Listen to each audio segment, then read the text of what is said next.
안녕하십니까. 사전처럼 이용하는 민법 전문 진짜 해설 4번째 시간입니다. 듣기 전에 구독과 좋아요 잊지 마세요. 네. 여러분들 그걸 눌러주셔야 이런 거 만드는데 또 이렇게 도움이 되고 그렇습니다.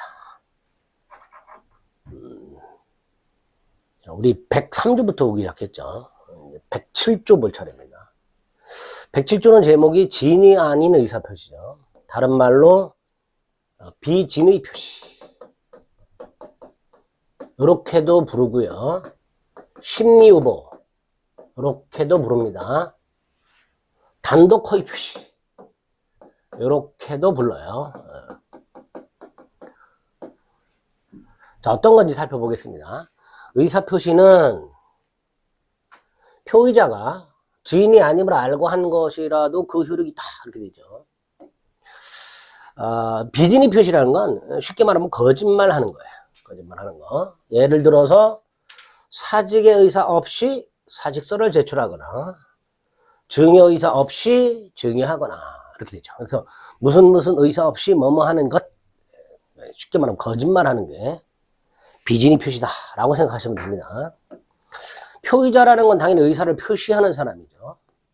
그 다음에 여기서 진이 아님이라고 되어 있죠. 진이 아님. 여기서 진이 아님이란 비진이 이렇게 되겠죠. 그래서 의사 표시가 불일치하는 것, 이게 진이 아님입니다. 좀 어렵게 의사의 흠결이라고도 부르고요. 조금 더 어렵게 내심의 의사가 결여되었다 이렇게도 말을 합니다. 자, 의사는 A고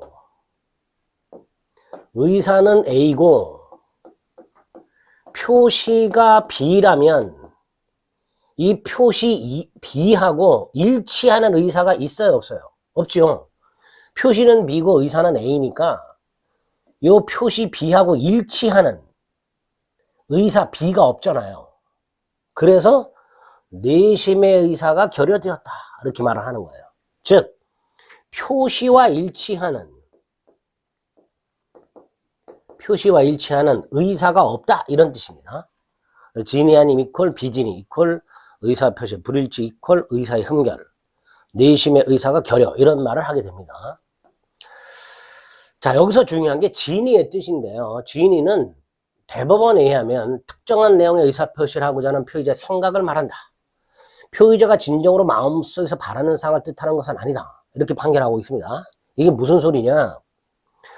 을이 갑의 가족을 인질로 삼고 갑을 협박해서 민법에서는 강박이라고 하죠. 갑의 고가의 시계를 뺏은 경우를 한번 생각해 봅니다. 자, 갑의 고가의 시계를 뺏었으니까 갑의 입장에서는 을에게 증여를 하는 거예요. 그죠? 돈 안 받고 줬을 거 아닙니까? 증여를 한 거예요. 자, 이때 갑은 시계를 강제로 뺏긴다. and 되찾자.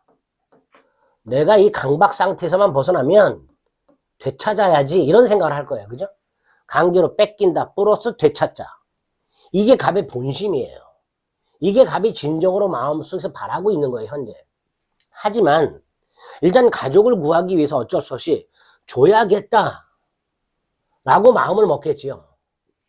자, 이때 강제로 뺏긴다 되찾자 하고 일단은 줘야지 하고 둘 중에 뭐가 백질주에서 말하는 지인이냐 이런 뜻이에요. 이때 강제로 뺏긴다 되찾자 이게 당사자가 진정으로 마음속에 바라는 상황이에요. 이게 반면에 특정한 내용의 의사를 표시하고자 하는 표의자의 생각이란 줘야겠다 라고 마음먹은 것 이거 말하는 거예요. 그럼 결국 비진의 표시에서 말하는 진이란 진짜 마음속에 바라고 있는 것 뜻하는 게 아니라 협박을 당했든 어쨌든 주겠다라고 마음먹은 것 이게 진이가 되는 거죠. 자, 주겠다라고 마음을 먹고 주었으니까 진이 즉 의사와 표시는 일치하게 됩니다. 따라서 강박을 당해서 뭔가를 뺏긴 경우에는 비진의 표시가 아니다라고 판결하고 있습니다. 자, 이렇게 표의자가 자신의 의사 표시가 불일치함을 알고 의사를 표시했어요. 이게 비진의 표시죠. 알고 이걸 의사의 의식적 흠결 이렇게도 부릅니다. 그 다음에 그 효력이 있다. 무슨 뜻이에요? 표시한 대로 그대로 효력이 생긴다. 이런 뜻이죠.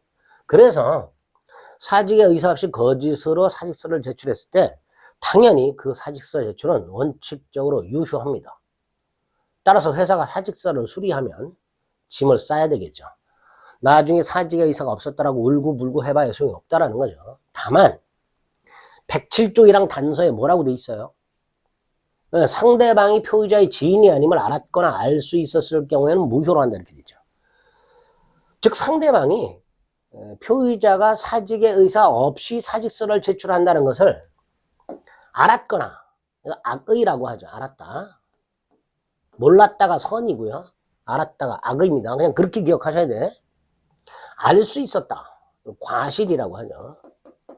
우리 선의를 착한 마음, 악의를 나쁜 마음 이렇게 이해하시면 안 돼요.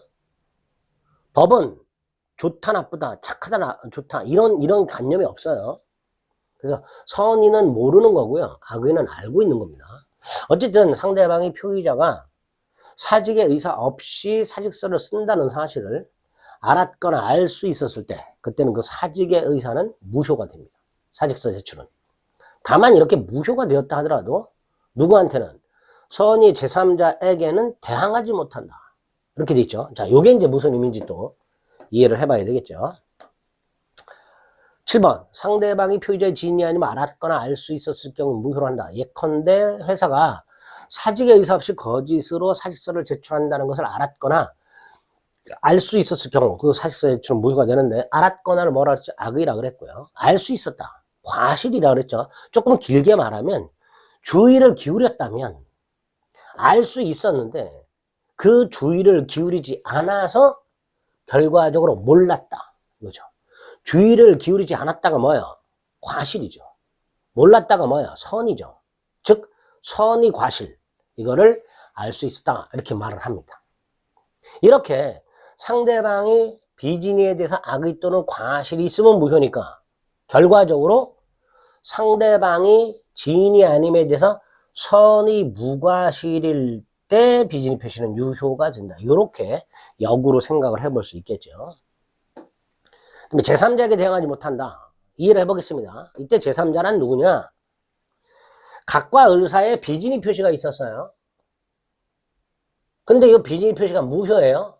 그런데 이 상황에서 새로 이해관계를 맺은 사람, 이게 제3자가 되는 거예요.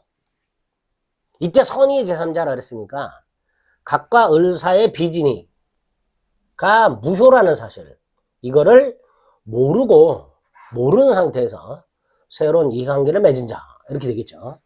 예를 통해서 이해하시면 됩니다. 갑이 증여 의사 없이 을에게 A 물건을 증여했습니다. 자, 갑에게 증여 의사가 없음을 을이 알았거나 알 수 있었다면 갑의 증여는 무효가 되죠. 갑의 증여가 무효가 된다는 것은 을은 A 물건의 소유권을 취득하지 못한다 이런 뜻이죠. 즉 을은 A 물건의 권리자가 아니에요. 그런데 을이 그 물건을 병에게 팔았어요. 근데 이 병은 갑의 을에 대한 증여가 무효여서 을이 A 물건에 대한 소유권을 취득하지 못했다라는 사실을 모르고 있었어요. 요 병이 바로 선의의 제3자가 되는 거예요.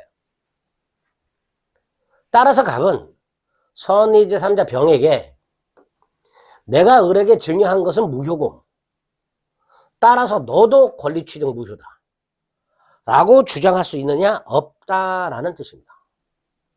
그러니까 선의의 병은 A 물건의 소유권을 취득하겠죠. 이런 의미라고 이해하시면 돼요. 다만 대항하지 못한다라는 말은 갑은 선의의 병에게 무효를 주장할 수 없죠. 하지만 선의의 병이 무효를 주장하는 것은 괜찮아요. 그러니까 갑이 선의의 제3자 병에게는 무효를 주장하지 못하지만 병이 무효다라고 주장하는 건 괜찮단 말이에요. 예를 들어서 병이 선인데 이 A 물건을 비싸게 주고 샀어요. 그럼 이 병은 무효를 주장해서 물건 돌려주고 돈을 회수하는 게 더 낫잖아요.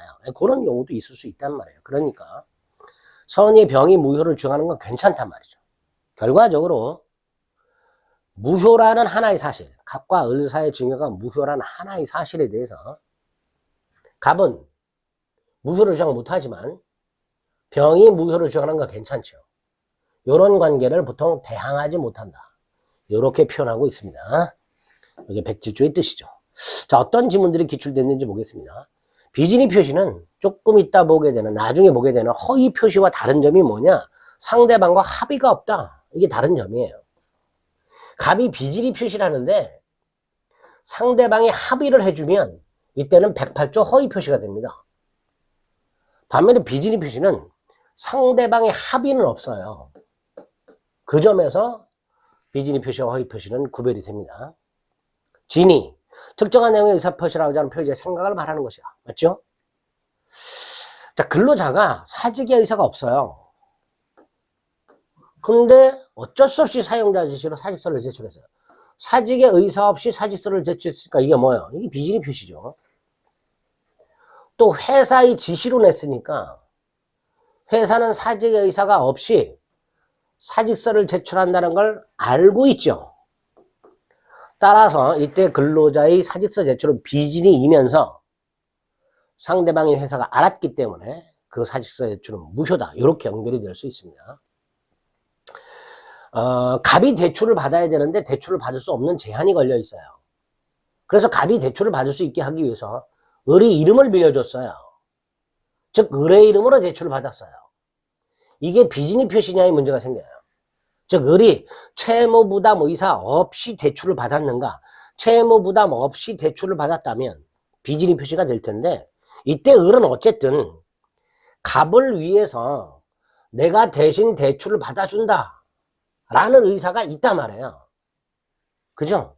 즉 우리 대법원에 의하면 이때 명예를 빌려준 을은 채무부담 의사가 있다라고 얘기를 합니다. 자, 채무부담 의사가 있고 채무를 부담하겠다고 표시했으니까 당연히 비진이 표시가 아니다. 이렇게 되겠죠.